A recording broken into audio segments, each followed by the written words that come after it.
And we should be live. What's up, folks? Ryan here, DFS 5 Pack. So it's one of those triple sport kind of a days. We got a double slate of baseball. We got NBA to talk about tonight. Big slate tonight. We got an afternoon game as my Bucks take on the Minnesota Timberwolves. So let's dive into action for today. And we will go from there. Please don't hesitate to click the thumbs up button. And I don't know about you guys, this regular season, oh, man, let me tell you, I am ready for the NBA playoffs. Let's get back to some meaningful games. Although you can see by today's cover boy, we actually do have a meaningful game tonight that we can watch and pay attention to and hopefully get psyched about. We'll see what the Nets do today, and that'll change how I feel about today's cover boy. But hopefully it's something worth watching. It's actually appointment television. Want to reiterate to you guys, we now have a Let's Chat button on the front page of the website. The link to the website is below. If you got any DFS questions, I will leave that bad boy open, and I'll be here to answer anything that you might have. Today's show is brought to you by our good friends over at Drafters. They got a massive contest up here. For those of you guys who are missing the NFL already, they got a $5.50 buy-in, 30,000 prize contest up there with massive overlays. It's like 15 days to go, but they're anticipating they ain't going to fill it. So there's going to be prizes to be won, money to be had. And if you're missing the NFL like me, get in there, spend a couple of bucks, and let's go ahead and play. Monthly memberships, weekly memberships available through the website, guys. Subscribe to the station if you're new to it. Let's talk about Jalen McDaniels as a cash game look for tonight. So he should be big chalk again. They just ruled out PJ Washington for the evening. We saw McDaniels play huge minutes last night. He put up 31.5 DK points. That's the third time in 4 games he's had a big DFS score. Price has gone up just a little bit, but he's in a good spot against the Cavaliers tonight, who knows what they're going to be running out and giving them as an opponent. Hornets still have things to play for. They are massively injured. It looks like Rozier is going to be a go tonight, which should slide the Martin back down into the bench. But no PJ Washington, so we'll probably see Bismack back up in the starting lineup. McDaniels should get a lot of love tonight. Now, is there some intrigue in the GPP fade here? I would have more interest in the GPP fade and staying away from the chalk here if I thought that it was like a different spot, right? Like the Cavaliers aren't very good, so I'd be more interested. I do think there's potential better value that may come out because it's, 11-game slate? Big Wednesday like this, and we're getting chalk all over the place. I never love guys who aren't used to playing this kind of a minutes. I think the safe move is to play him in cash games because we know the upside's real. It's not like he has played huge minutes this year that he's probably not like chomping at the bit for more playing time and things like that. And he's been playing awesome and in a good matchup. So probably ride the cash game strategy of using him here. I can make a case for the GPP fade, but if you don't care about the 40 minutes, then maybe just rock and roll with him in all formats. He's provided massive upside 3 or 4 games. He almost has to play big minutes tonight because there is no PJ Washington. There is no Gordon Hayward. They're going to need some time out there, and he has been playing well. Next up, let's talk about Russ Westbrook. I like Russ in all formats tonight. 11K. Washington against Sacramento. It's just a game with massive potential upside right here. The Wizards are still alive. Because of the playing game this year, the Wizards still have an opportunity to get in there and potentially get into the playoffs. And while that may not mean something to every team in the association right now, as we see a team like Toronto in the same spot, literally just giving the season away, Russ is back to averaging a triple-double. This guy literally walks into one every single game. There may not be a higher upside game in the NBA than Washington and Sacramento, and both of these teams are technically still alive and playing for something. Now, that doesn't mean that that would be the case in a couple of days and these teams will still be playing for it, but Russ is a prideful dude. He is playing like a guy who's trying to get into that playoff game at the very least. This is a huge potential upside game here. Hard to picture Russ as being a flop in this situation. We've watched him play hard recently. He's literally walking into 35 points on assist and rebounds alone every single game. And if he puts the ball in the basket, there's room for even more upside, grabs a couple steals or blocks. Russ, to me, I struggle to see him dropping below 50 today with legit upside 60 plus that he could walk into relatively easily tonight.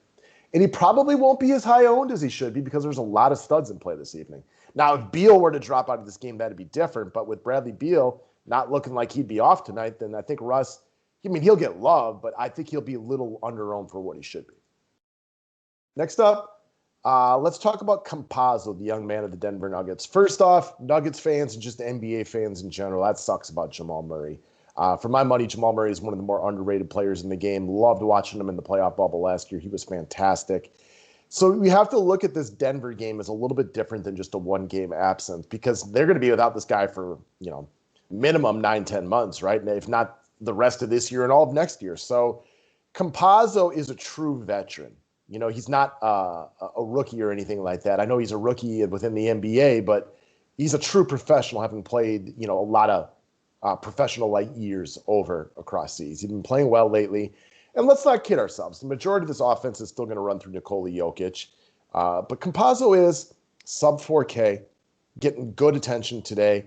And because he has shooting guard eligibility, he's more likely to make a lineup than if he was only point guard eligibility. We're going to get kind of a hodgepodge mixture of point guards in Denver moving forward. We're going to see some Monty Morris, some Campazzo. Will Barton will take control and run the point from time to time. Hell, even Aaron Gordon might be a little bit of like a point guard. So they're going to run a mixture. Campazzo is a solid DFS player. Now, this is not a dream matchup for him. If you want to get away from chalk right here, matched up with Miami, I can understand that. It's possible better value comes out. I don't expect Campazzo to go out there and drop like 35 or 40 tonight, but he does seem to be a solid ho-hum play for 20 to 25 DK points. Also, Denver still has plenty to play for. Jockeying for playoff seeding within the West. More than ever, it's going to be important to get some home games without your second best player around. So he does seem to be a relatively quote-unquote safe play for DFS points in this one. All right, so let's talk about Embiid. And he makes the long shot category tonight because of all the other centers that are in play. Jokic is going to get more love than him. And how much I like Embiid depends a lot. Do we get KD? Do we get Kyrie today? Do they both sit? Do they both play? Kyrie is questionable. Who knows what's up with him these days? KD played decent minutes in the game yesterday, so it's not guaranteed he's going to be in the lineup today. I like Embiid better if those dudes are in there. So I think most of you guys probably know by now, Ben Simmons fired shots yesterday. I do think you get a motivated Nets team today if the stars are in there. However, Embiid is the guy that they just have no answer for. Like, they'll be able to stop Ben Simmons because, well, quite frankly, at this point offensively, it doesn't seem that hard to stop him. But Embiid is a guy that's a complete and utter mismatch for the Brooklyn Nets. Who's going to stop him? LaMarcus Aldridge? Claxton? DeAndre Jordan? I mean, none of these guys even hold a candle to what Joel Embiid can offer. He's been playing well lately. I think you take this as a get-up spot for him and a potential preview of the Eastern Conference Finals. Also, like, the number one seed is important this year. Think about the East. You got my Bucks, you got the Sixers, and you got the Nets. Kind of all heads and shoulders above the rest of the East this year. You get the 1 seed, you only got to beat one of those teams. You get the 2 seed, you might have to walk through both or 2 of those teams. That's a much harder path. So I do think this game has some meaning. I expect Embiid to come to play tonight. If this game is competitive for 4 quarters, which if we get KD and or Kyrie, I think we could possibly see, he's going to be lower owned than Jokic tonight. I love Embiid just to shell out. He's been playing real well lately. Hasn't had to play big minutes in a couple of these games because of some blowouts. But if this game is competitive, I think you're going to see a real game for the guy who could have been the MVP of the league. And honestly, still has an outside chance to get there if he really shells out in a spot like this tonight. Next up, Julius Randle, another big money player tonight that I don't think is going to get a lot of love. Currently projected for under 10% ownership. This is his second quote-unquote revenge game back-to-back, getting the New Orleans Pelicans after playing the Lakers the game before. This is a plus matchup. Both teams here need the wins. The New York Knicks play their stars big minutes. And in the modern NBA, I want to commend Coach Thibodeau for one thing, and that is giving us some sort of replicability from a DFS perspective. Julius Randle, going to play big minutes. He's going to play hard tonight. The Knicks are currently in the 8th seed and need to continue to try to get some wins tonight. The Pelicans also need to try to get some wins. So there's a lot of games out there with potential upside, but we got multiple teams tanking across the association, not even really trying. This is a spot right here where we know the pecking order of this team. Julius Randle is the best player on the New York Knicks. He plays hard. He plays big minutes. He's going up against his old team that is not a plus defensive team or anything like that. Expect him to play hard today. And there's probably some stars with higher upside than Julius Randle as far as points per dollar. But I like a replicability this time of the year. There's a lot of teams not trying. You know the Knicks have every motivation to try in a plus matchup right here. So that's what I got for y'all today. I want to wish everybody the best of luck tonight. We got double baseball. We'll be talking night slate a little bit later on. We got members only videos coming out. If you got questions, feel free to hit up the chat on the website. And if you want all the members-only videos, it's real easy to go grab yourself a subscription to the DFS 5-pack, all done through the website link below. Thank you very much. Click the thumbs up button and have yourself a wonderful Wednesday.